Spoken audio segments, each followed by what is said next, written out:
First full moon discussion, 23rd of May, Reincarnation versus Incarnation, Avatar of Gods, Personal Experience, and Story Time. Hello and welcome to the first full moon discussion. I'm Soul Inferno, also a Hellservant, Death Guide, Night Favoured, Dark Blessed, Cold War's Authority, Trial Appointer, Minister Ritualist, Soma Alchemist.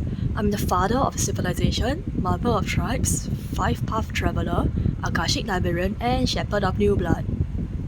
It's full moon, I'm allowed to have fun. I am a spirit reborn in flesh, and in spirit terms, on vacation. You know how people live in cities and have fantasies of retiring to the countryside to raise sheep and herd flocks for the rest of their life? This is the spirit version of it. Except instead of the idyllic life like everyone out of touch with reality and vision, current timeline fucking sucks. Living as a human is a back-breaking work, and it's hard to appreciate mortal life when taxes, rent, and food slaps you in your face constantly. You hate it, I hate it. Still, I don't envy going back and facing my pile of work. I just know that there's overtime waiting for me. For your info, in this life, I'm a Western culture raised Buddhist, and I mainly speak English. I am neither devout nor exclusionist. I refer to multiple different religious teachings and philosophies. I came from a branch of teachings that have long been expunged, for good reason. You know how I mentioned that souls are invulnerable to damage recently? That is because I have been led wrong before. My first Buddhist master was a man who was rather deluded, following the scriptures at the time, but with his own interpretations. Sadly, following the warped teachings, I was rewarded for my loyalty with death. Then, by being reborn in Avicii, the Buddhists held for sacrilege and abuse of a Buddha's words. Later on, wrathful Asuras for many lives. I will not introduce that particular version of the religion for obvious reasons. Since then, I have been born to many cultures and religions, expanding my worldview. My experiences have taught me many teachings that laid on the fringes of insanity and corruption, which I was slowly introduced with adequate censorship and cautions. Spiritually speaking, the teachings I started with no longer have any masters imparting the relevant knowledge. It is a branch with a dead end. Since then, I've spread out and started consuming other theologies and teachings. I have been born to many old societies.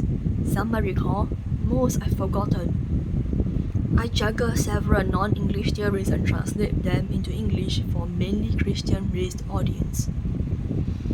It is a constant struggle to calibrate and readjust for the sole purpose of explaining complicated situations. There will be stories, myths, and theories widely available on the internet, as well as my personal knowledge and experience in these matters. If anyone preaches towards what I warned against, do not martyr yourself to defend me. I do not need any white knights protecting me, nor do I need people telling me who is cheating on me. If it's worth me knowing, I will know. If it's worth me acting on, I will act on it. Once you tie yourself into the situation, you introduce corrupted wisdom into your soul. If you care for the sharks of the ocean, do not cover yourself in the blood of a squid.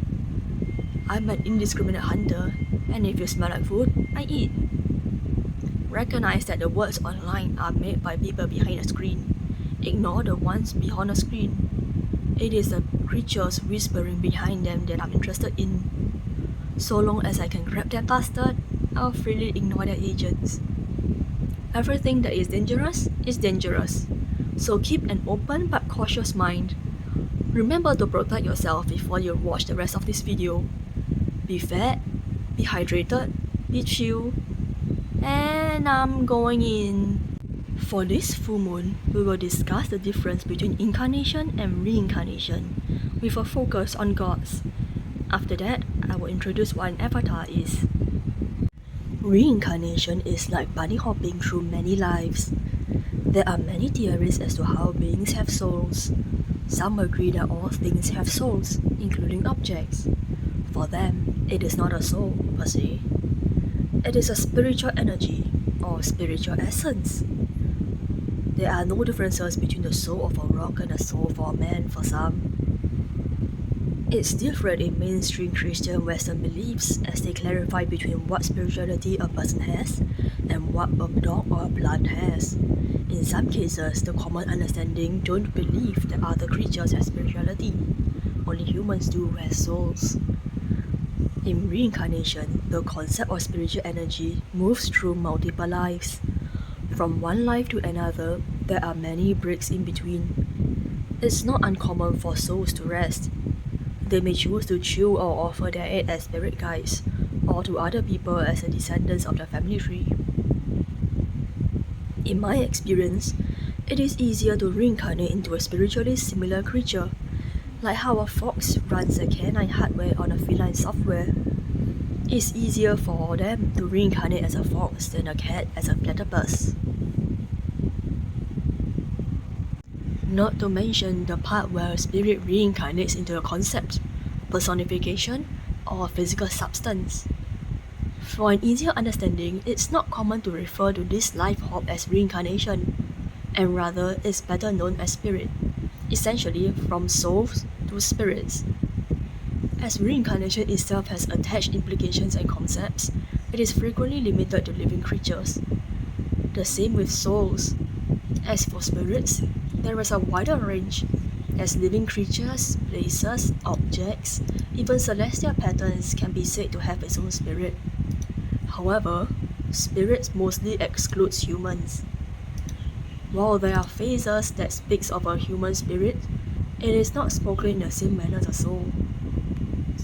A spirit of a human and a soul of a human has its linguistic differences.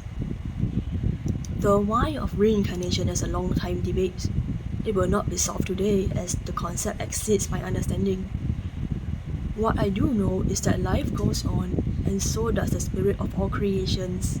In any and whatever form, the spirit is an ever-continuous and ever-changing substance. The end of all things not included. For the question of how, there are several theories around. One is that certain spirits personally deliver and retrieve souls in and out of creatures. Others believe that the process is automatic. Some cultures have practices that allows for souls to be captured within selected vessels. As I have mentioned, souls are not truly immortal or invulnerable. Since souls and spirits can be fragmented, captured, or transformed into concepts, this brings another question. Can a soul be split into two, and the two reincarnate into two bodies? I cannot directly answer that question. I do not directly deal with reincarnation. Through all the aids that I can sponsor, I cannot directly interfere. In my experience, I do not recall seeing reincarnation happen this way. This does not mean it is impossible or possible. As I further explored this question, it turns out that there are similar theories.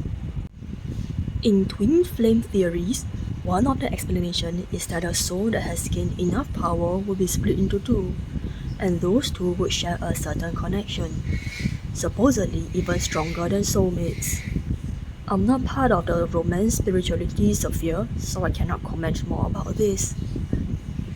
However, the intrusive part of my brain can't help but draw parallels to mitosis, the biological process where two cells split apart, perfectly identical clones known as daughter cells. That's one hell of a way for propagating souls. That topic is getting shelved. In the many questions of hows, karma has a Hindu roots, and karma is said to be responsible for reincarnation as well. Depending on the karma accrued, reincarnation into higher or lower realms is possible. Celestial realms like Deva's realm, with human realms are considered better, while animal and underworld realms are considered lower and therefore worse. That said, in different eras and teachings, reincarnation is said to have not existed, and at death, there is nothing else. For the aspect of karma, it is in the automatic range. I have also heard of Jewish people discussing reincarnation, and it is possible for souls to be sent back if they have not learned or grown enough. Christians, Catholics, and Muslims do not commonly believe in reincarnation. It is either heaven or hell. In Buddhism, reincarnation is more popularized. If you were to ask people on which religion believes in reincarnation, Buddhism would be the top contender in the public eye. As with Hinduism, reincarnation is largely attributed to the influence of karma. As a Buddhist who enjoys scholarly research, there is a special kind of reincarnation called golden reincarnation. It's not that this is a pure Buddhist theory, it is that I first came across it wandering through Buddhist theories. Sadly, golden reincarnation has been ruined by Naruto. One honorable mention is the Journey to the West. One other time I heard of the term golden reincarnation. Golden reincarnation refers to the stroke of karmic blessing that sweeps up a soul to be reincarnated into a life of plenty and abundance. Usually, the life of a royalty or blue-blooded nobility, where no work or suffering is ever expected. It's slightly odd to hear of this, since kings and emperors still have to work, to a certain extent. Not all work, but still work. Also, assassination and threats of death are a mainstay of royal life. But unless I get confirmation that golden reincarnation excludes heirs to the throne, I will have to accept that work refers to manual labor. I'm very sure plenty of kings and emperors have gotten themselves tortured, then executed. So I'm not too sure about the suffering part of the deal. This is one of the things that I have to take with a pinch of salt. Even with my long years working as a spirit, some parts of the spiritual world still baffles me so. Now, these examples and stories are limited to the spirits and creatures of the world.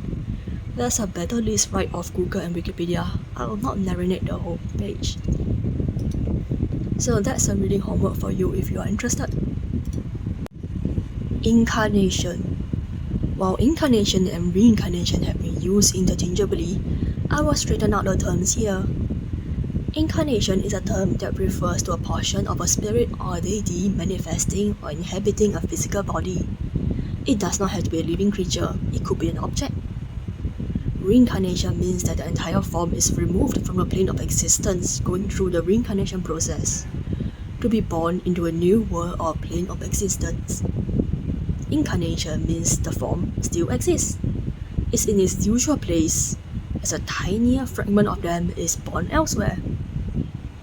For a clearer reference, let's look at the story of how Sisyphus caught Thanatos, the Greek god of death. Had the form of Thanatos been an incarnation, it wouldn't have stopped worldwide death, since the rest of him is still functioning. As the personification of death took on a material and tangible form, they were able to be physically caught. In Hindu epic poems Ramayana, Vishnu is born into the mortal life to combat demons. As Vishnu is a higher deity, the god of preservation, a complete reincarnation would mean that the very preservation of the world and universes cease to exist.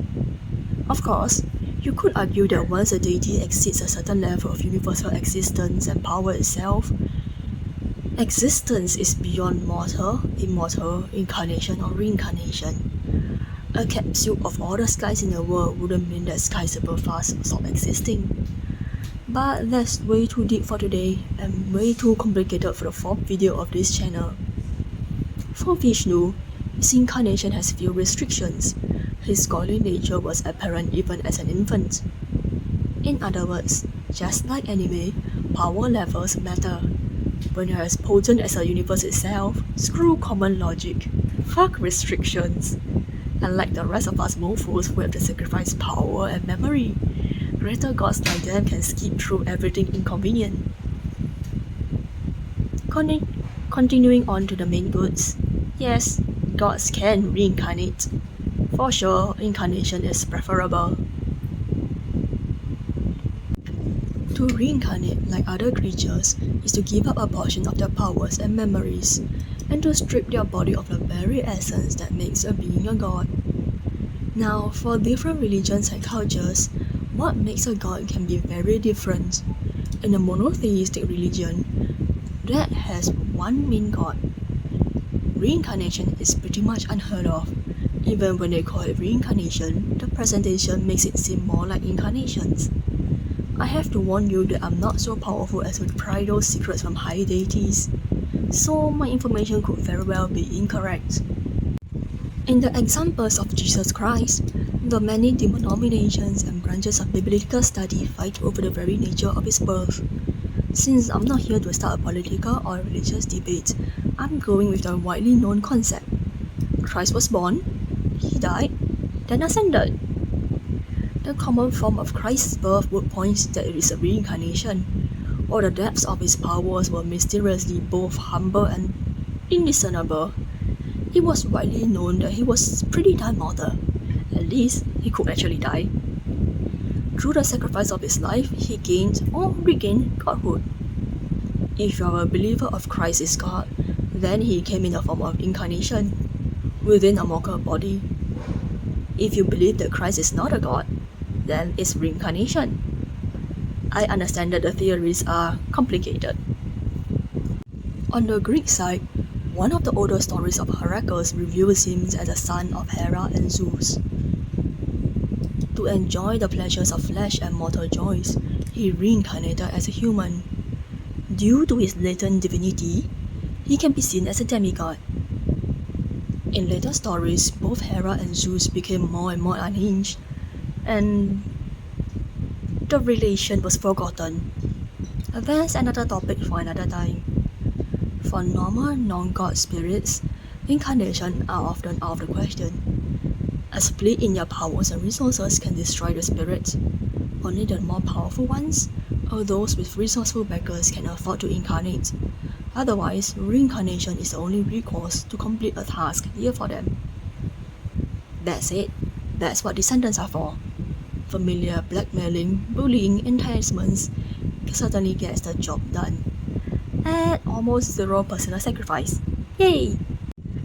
As a spirit higher than them, I adopt a scornful stance of do it yourself, you fucking coward. If you have ever wondered why I'm always shitting on lower spirits and ancestors, this is why. I'm a higher spirit.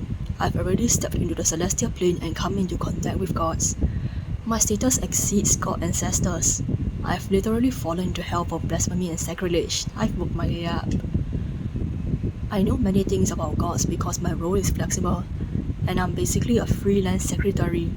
To shift from one god to another and to jump cultures, I basically have to reincarnate within the spiritual realms and reform my identity, powers and memories, a spirit into another spirit. The names and titles I've mentioned in the beginning are the ones I've learned through lives and rebirths. And these petty spirits demand their descendants to do their dirty work, staying safe and protected in the afterlife with someone else taking the greatest risk and harm. That don't sit well with me, and so I take great joy in tormenting them. Avatars. Avatars are semi-autonomous agents of higher beings.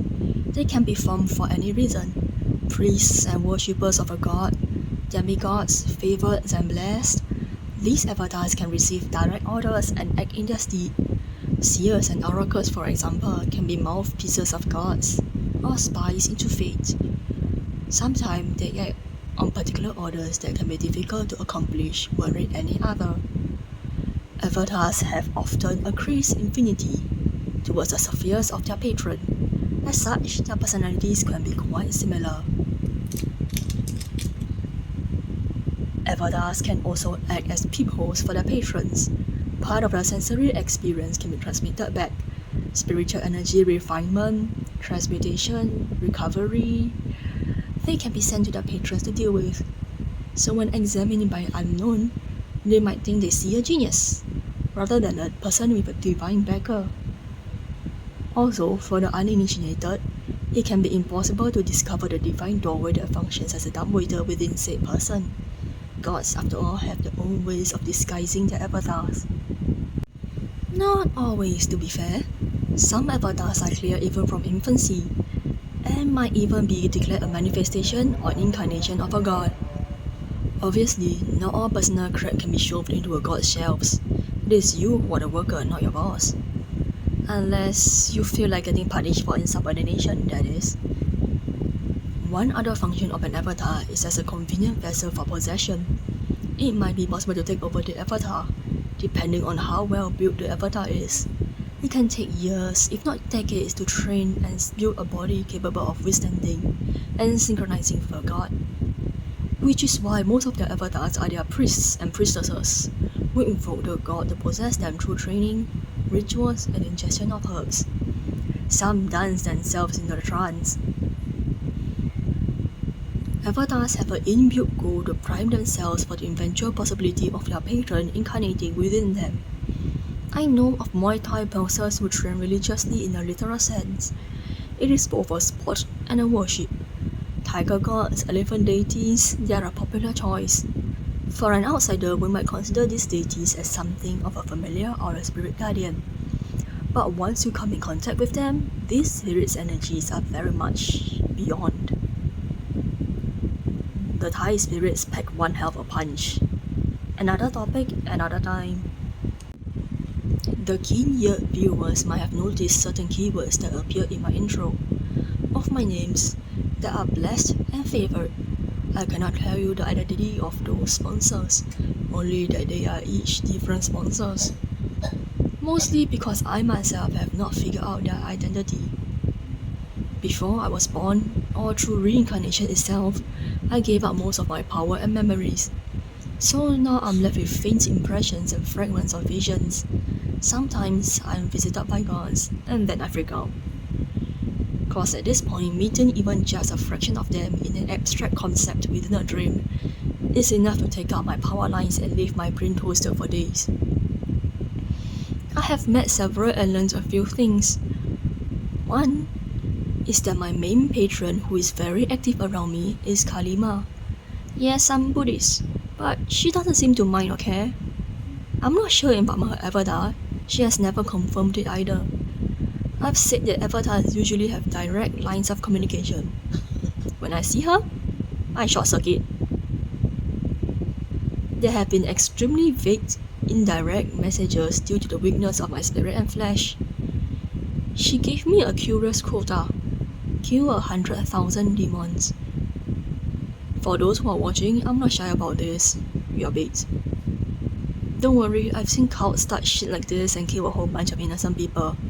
So relax, the 100,000 demons part is more likely emotional demons. Demons of false truth and are unlikely to be actual people. 2 is that technically speaking, I'm on vacation. This is considered a vacation reincarnation. I've come back to re-embrace the roots and my disappointment in humanity. Oh, what a joy to be among my descendants. Gee, it's like I can't figure out why I cut these mofos off and went on a spiritual journey. My previous mainstay job was managing a plane of existence in hell, hence the title Hellservant. Unfortunately, they forgot my vacation application, so my spirit Wi-Fi was still rigged to receive notices from the underworld. An added problem is that since I've given up my powers and memories, I literally have no way of cutting off the connection wired into my soul.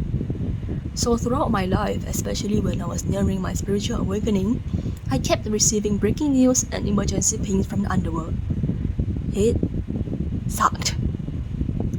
I'm human, I have exams and sleep to catch up on.